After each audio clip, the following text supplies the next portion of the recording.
Hoje a gente tem em mãos um material bem curioso para analisar. Ele aponta um padrão interessante em 8 empresas bastante conhecidas na nossa bolsa. Todas são lucrativas, pagam dividendos, mas por algum motivo estão sendo negociadas por um preço abaixo do que elas valem, digamos no papel, ou seja, o seu valor patrimonial. E o ponto que me chamou a atenção é que não se trata de qualquer empresa em promoção, né? O critério aqui é mais específico. O foco são companhias que, no passado, costumavam ser negociadas com um prêmio, valendo mais do que esse valor patrimonial. Então, a tese é que talvez elas possam simplesmente voltar ao seu patamar histórico. Exatamente.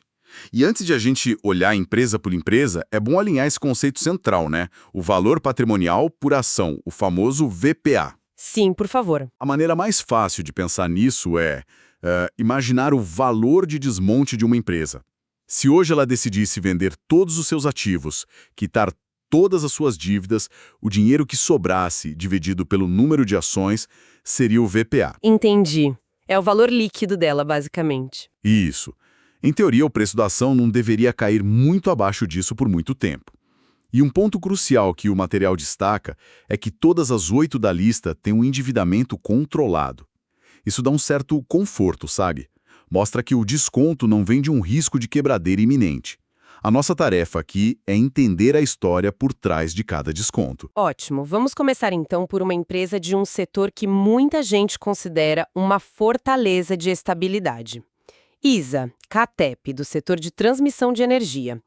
Os dados mostram a ação na casa dos R$ 26,72, com uma valorização bacana de 26% no último ano e pagando quase 9% de dividendos. A descrição de ultra perene parece fazer jus, mas se é tão estável, por que estaria descontada? Essa é a pergunta-chave. A matemática aqui é bem clara.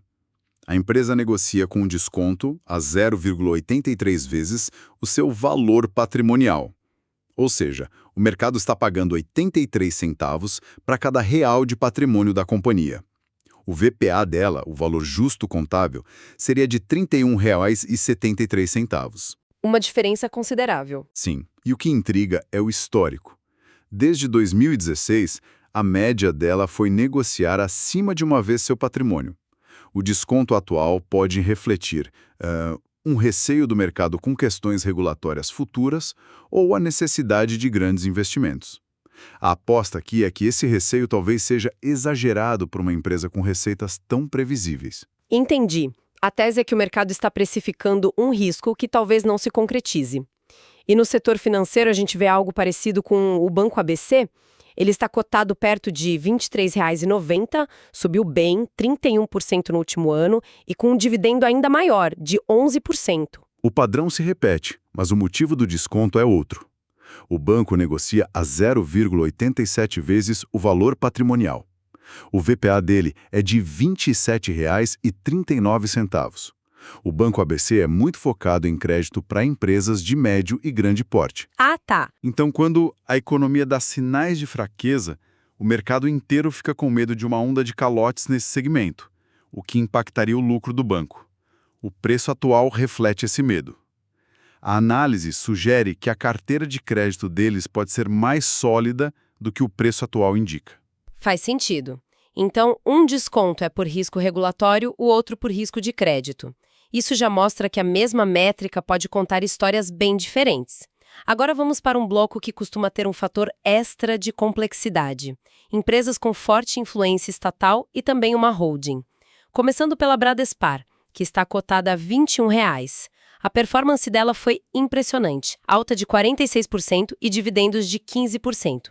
Mas a Bradespar é basicamente um veículo para investir na Vale, certo? Exato, e isso é fundamental para entender o desconto. A Bradespar negocia a 0,9 vezes o seu VPA de R$ 23,21. Como uma holding, o valor dela está quase que totalmente atrelado ao desempenho das ações da Vale. O desconto aqui pode ter algumas explicações. Uma delas é o chamado desconto de holding, que é comum no mercado.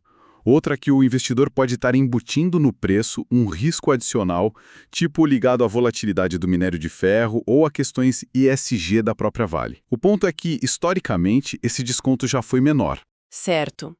Então o destino dela está amarrado ao da Vale.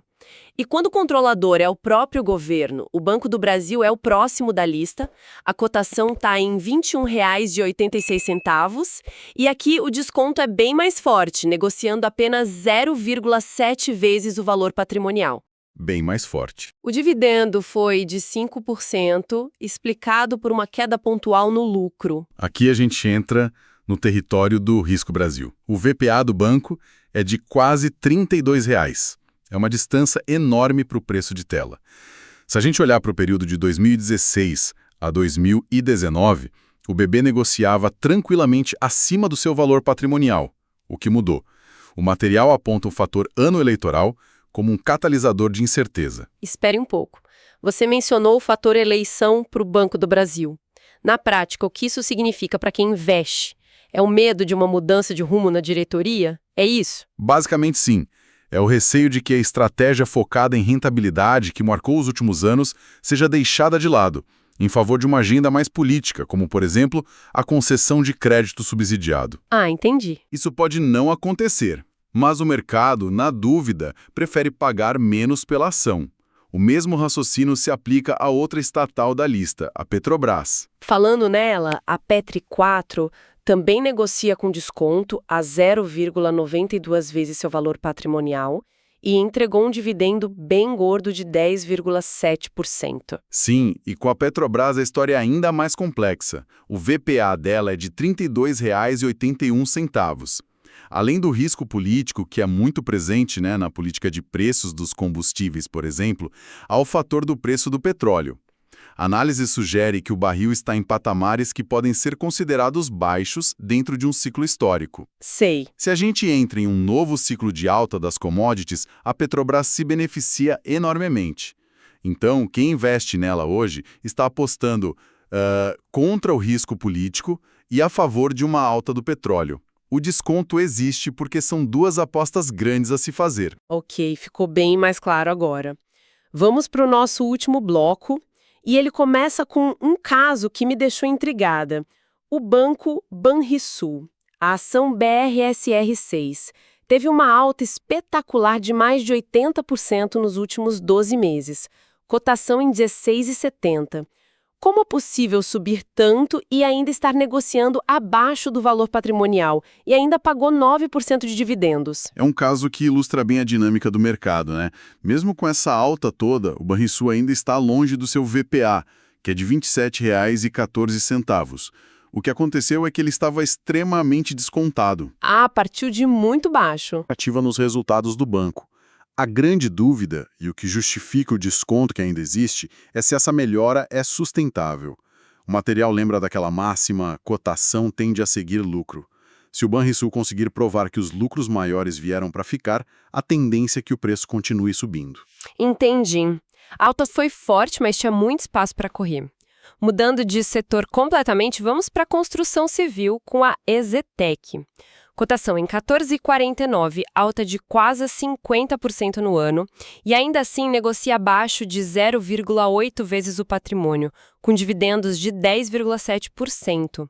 O setor de construção não é supercíclico e sensível a juros? Sim, e esse é o cerne da questão. O VPA da Exit é de R$ 18,27. Historicamente, é uma construtora tida como premium, de alta qualidade, que sempre negociou com o prêmio sobre seu patrimônio. O desconto atual reflete o pessimismo do mercado com o setor como um todo. Por causa dos juros. Exatamente. Por conta da taxa de juros ainda alta, que dificulta o financiamento imobiliário. No entanto, a EZTEC é conhecida por ter uma gestão financeira muito conservadora, com um caixa robusto. A análise sugere que se a empresa continuar entregando bons projetos e o cenário de juros melhorar, é questão de tempo para o mercado voltar a enxergá-la como uma ação de qualidade. E para fechar nossa lista, temos a Ferbasa, do setor de metais e ligas. Ela negocia a 0,7 vezes o seu valor patrimonial e também entregou dividendos de 10,7%. E com a Ferbasa, a gente fecha o ciclo com o mesmo padrão. O VPA dela é de R$ 9,59. Em anos recentes, como 2021, 22 e 23, ela negociava com um prêmio sobre o patrimônio. O desconto atual está muito ligado ao ciclo de preços das suas commodities, principalmente o ferro-cromo. É uma aposta setorial. Certo. Se a demanda global, especialmente da China, por aço e outros metais se mantiver aquecida, os resultados da Ferbasa melhoram e o mercado tende a reavaliar o preço da ação. O desconto é, basicamente, o prêmio pelo risco de uma desaceleração global. Ok, vamos tentar amarrar tudo isso. A gente passou por 8 empresas de setores totalmente diferentes. Energia, bancos, construção, commodities. E todas compartilham esse mesmo ponto de partida. São lucrativas, pagam dividendos e negociam abaixo do valor patrimonial, sendo que no passado o normal para elas era o contrário. Exato. A lógica que o material apresenta é que usar essa métrica de preço sobre valor patrimonial, especialmente comparada com o histórico da própria empresa, é um filtro inicial poderoso para garimpar possíveis oportunidades. A ideia de fundo é que, para boas empresas, o preço da ação, no longo prazo, acaba seguindo os lucros. O desconto atual seria uma janela de oportunidade criada por um pessimismo generalizado ou por um receio específico do setor. Mas, como a gente viu, cada desconto tem uma história e um risco embutido, né? Essa ideia de que as empresas vão voltar à média histórica de avaliação ficou martelando na minha cabeça o tempo todo. É uma premissa forte essa de que o passado vai se repetir. E aí é aí que mora a reflexão final, e talvez a mais importante. E se os motivos para o desconto atual não forem apenas uma flutuação de mercado, um humor passageiro? E se a gente estiver vendo, na verdade, mudanças estruturais e permanentes nos seus setores? Um novo paradigma, digamos. Exato. Talvez o normal para os bancos seja ter uma rentabilidade menor daqui para frente. Talvez o risco político para as estatais tenha subido de patamar permanentemente. A grande arte do investimento, nesse caso, é saber diferenciar o que é uma distorção de preço temporária de um novo normal que chegou para ficar. A questão que a gente vai colocar na mesa é a seguinte: usar o indicador preço sobre valor patrimonial, o famoso PVPA, abaixo de 1, é realmente uma forma inteligente de garimpar pechinchas com potencial de alta? Ou essa métrica é uma miragem, sabe? Uma armadilha que esconde problemas sérios que justificam, e muito, esse preço baixo? Eu vou defender o ponto de que essa é sim uma estratégia robusta que nos dá uma margem de segurança quase que por definição ao comprar bons ativos com um belo desconto. E do meu lado eu vou apresentar a visão de que essa abordagem, apesar de ser bem sedutora, é perigosamente simplista. Eu vou argumentar que o valor patrimonial é uma fotografia do passado, sabe? É um número contábil que muitas vezes não diz nada sobre o futuro da empresa, sobre sua capacidade de gerar lucros ou sobre os riscos que ela corre. Então, usar o PVPA como guia principal pode levar o investidor a cair em verdadeiras ciladas. Olha, para mim, a lógica é clara e muito poderosa. A estratégia de comprar empresas que dão lucro por um preço inferior ao seu valor contábil é, na minha visão, uma das abordagens mais prudentes que o investidor pode ter. O princípio é elementar. Você está pagando menos por um ativo do que o valor registrado dele. Pensa nisso como, sei lá, comprar um produto de R$100 por 70. Mesmo que a sua avaliação do valor não seja perfeita, e ele na verdade vale a 90, você ainda está protegida contra uma perda grande. Essa é a famosa margem de segurança na prática. E a gente não está falando de teoria, não. A análise que originou nossa discussão traz casos concretos. A ESA Energia, como o código ISAE4, por exemplo, ela negocia a R$ 26,72, mas o valor patrimonial de cada ação é de R$ 31,73.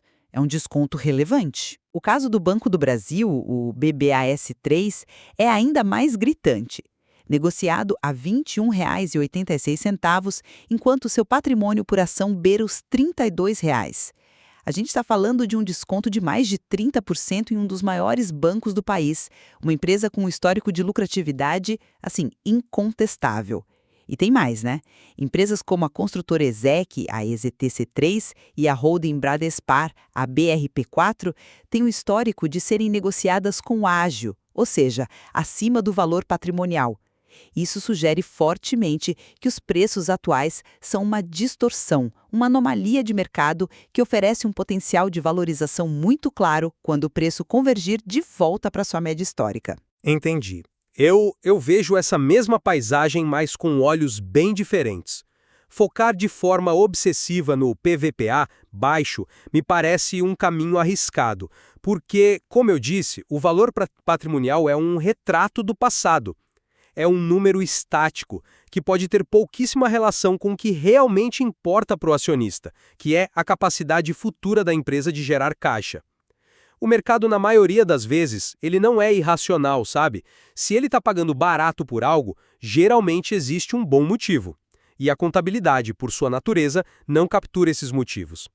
Vamos pegar os bancos que a análise menciona como o Banco ABC, o ABCB4, ou o Banrisul, BRSR6.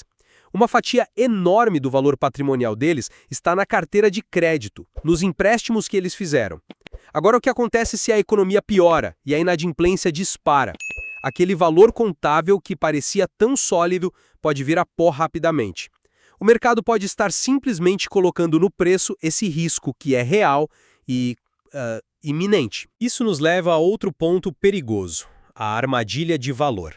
Uma empresa pode parecer barata por esse critério e continuar barata por anos, talvez para sempre, enquanto seus fundamentos se deterioram. O fato do Banrisul ter negociado acima do valor patrimonial em 2018 e 2019 não me diz nada sobre 2026. O cenário competitivo com a ascensão das fintechs e as condições econômicas mudaram drasticamente. Aquele passado pode simplesmente não voltar mais. Eu entendo a sua cautela, mas discordo radicalmente da premissa de que o valor patrimonial é só um número contábil. Ele é a base material da empresa. É o valor líquido dos seus ativos. Pensa assim, é o que sobraria para os acionistas se a empresa vendesse tudo o que tem, prédios, máquinas, estoques, e pagasse todas as suas dívidas. É o valor de liquidação, na sua forma mais pura. Quando você compra uma ação como a Ferbasa, FESA4, que negocia a 0,7 vezes seu valor patrimonial de R$ 9,59 por ação, você está, na prática, comprando os ativos da empresa com 30% de desconto. Pensa nisso. É a chance de comprar as fábricas, os fornos, os equipamentos da Ferbasa, pagando só 70 centavos por cada real de valor que está registrado no livro. É uma oportunidade matemática, direta, na sua cara. Pois é, mas essa lógica matemática é realmente direta, mas é aí que mora o perigo, sabe? Ela pode ser ilusória. O valor de um ativo no balanço nem sempre corresponde ao seu valor econômico real, ao que ele pode gerar. O valor contábil de uma fábrica antiga, por exemplo, pode estar superestimado no balanço, ignorando que ela é pouco eficiente ou que vai precisar de investimentos gigantescos para se modernizar. Por outro lado, o ativo mais valioso de uma empresa, como uma marca forte ou uma patente, pode estar registrado por um valor simbólico ou nem aparecer no balanço. E o caso da Bradespar, a BRAP4, que você citou, é o exemplo perfeito para desconstruir essa ideia. A Bradespar é uma holding, uma empresa cujo principal ativo é uma participação gigantesca na Vale. Portanto, o valor dela não tem a ver com o valor contábil das minas e dos tratores da Vale. O valor dela está diretamente ligado ao desempenho das ações da Vale, que por sua vez dependem do preço do minério de ferro na China, de decisões políticas em Pequim, de questões ambientais, de desastres. O valor econômico real é muito mais dinâmico e complexo do que aquele número estático no balanço. Mas aí você está pegando o exemplo de uma holding, que é um caso muito específico para tentar invalidar um princípio que se aplica muito bem a outros setores. O PVPA é mais útil em setores de capital intensivo, da chamada velha economia, como manufatura, energia ou setor bancário. Para uma empresa de infraestrutura como a ISA Energia, que é dona de linhas de transmissão, o valor patrimonial é extremamente representativo de seus ativos geradores de caixa. E mesmo que existam nuances, o histórico não pode ser descartado como você sugere. Ele é um guia poderoso. Mas espere, Você colocou o Banco do Brasil e Exetec na mesma cesta. São negócios com dinâmicas de risco totalmente diferentes. O valor patrimonial de um banco, que é majoritariamente sua carteira de crédito, não é a mesma coisa que o de uma construtora, que são seus terrenos e prédios em construção, entende? Aplicar a mesma régua para ambos já é um problema. É um bom ponto. As dinâmicas são diferentes, mas o princípio do desconto sobre o ativo se mantém. E eu volto ao histórico. A análise mostra que empresas como a ESA Energia e a Estec possuem uma média histórica de negociação acima de uma vez o valor patrimonial. Isso não é uma coincidência, indica uma tendência forte de reversão à média. O mercado, no longo prazo, tende a corrigir essas distorções que são geradas pelo pânico ou pela euforia de curto prazo. E veja o caso do Banrisul, que você usou como exemplo de uma possível armadilha. Mesmo depois de uma valorização espetacular de 80% nos últimos 12 meses, ele ainda negocia abaixo do seu valor patrimonial. Isso não mostra uma armadilha, pelo contrário, demonstra o quão absurdamente descontado ele estava e que ainda pode existir potencial para ele voltar à sua média histórica de negociação. A tese se provou correta até aqui. Você fala em reversão à média, mas basear uma decisão nisso não é um dos vieses mais perigosos para o investidor? É o equivalente a dirigir um carro olhando apenas pelo espelho retrovisor. A estrada à frente pode ter uma curva acentuada, um penhasco, e você não está vendo. O mundo muda. As circunstâncias mudam de forma fundamental. O setor de construção civil, onde a Exetec atua, é extremamente cíclico, sensível a taxas de juros, à confiança do consumidor. O setor bancário, onde estão o Banco do Brasil, ABC e o próprio Banrisul, está sofrendo uma disrupção brutal das fintechs que estão comprimindo as margens de lucro como nunca antes. Então a minha pergunta é, essa média histórica, ela ainda é relevante? As condições macroeconômicas e competitivas que levaram essas empresas a valerem mais no passado podem simplesmente não existir mais. Confiar que o futuro será igual ao passado é uma aposta, não uma análise. Então, pela sua lógica, a história não serve para nada. Como a gente baseia nossas expectativas de valor, então? Apenas em projeções futuras, que são, por definição, muito mais incertas e sujeitas à manipulação. O passado, ao menos, é fato. E você está ignorando um filtro crucial que a análise aplica. A gente não está falando de quaisquer empresas baratas. Nós estamos falando de empresas consistentemente lucrativas que geram caixa e distribuem parte desse caixa aos acionistas. A Petrobras Peter 4 e a Ferbasa, por exemplo, são citadas com um dividend yield de 10,7%. Isso é dinheiro de verdade no bolso do investidor enquanto ele espera a reavaliação do mercado, sabe? É um retorno tangível que mitiga o risco da espera. Além disso, o material de origem aponta para potenciais catalisadores, eventos que podem acelerar esse processo de reavaliação. Menciona-se o ciclo de alta do petróleo ou o fato de ser um ano eleitoral que pode destravar valor em estatais como Banco do Brasil e Petrobras. Não é apenas sentar e esperar passivamente.